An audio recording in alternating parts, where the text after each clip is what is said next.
SLCക്ക് full A+ വാങ്ങിയ സതീഷിന്റെ മോനല്ലേ? A+. നാട് മുഴുവൻ അവന്റെ ഫ്ലക്സ് ആണല്ലോ. അതെ, ഇതൊന്ന് നോക്കി.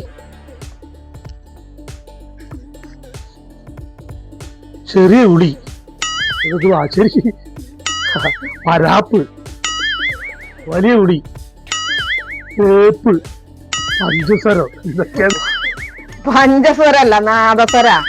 ഇതൊക്കെ എന്താ? ഫുൾ A+ അല്ലേ? ഇതൊക്കെ വായിച്ചിട്ട് എങ്ങനെ സാധനം കൊടുക്കാൻ പറ്റണേ? പണ്ടത്തെ 10ാം ക്ലാസ് പറ്റതാണല്ലോ ഞാൻ. രവിയേട്ടൻ എന്താ വേണ്ടത്? ചുവരിങ്ങനെ പരാപ്പ്.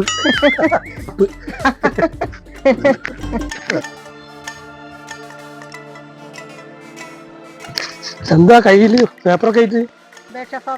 സതീശന്റെ ചെക്കൻ്റെ അടുത്ത് പൂരിപ്പിക്കാനാ. എന്തിന്റെ അപേക്ഷ ഫോം? കുടിവെള്ളത്തിന്റെ. ആ ചെക്ക ഓളെ വെള്ളം കുടിപ്പിക്കൂ. A+ അല്ലേ?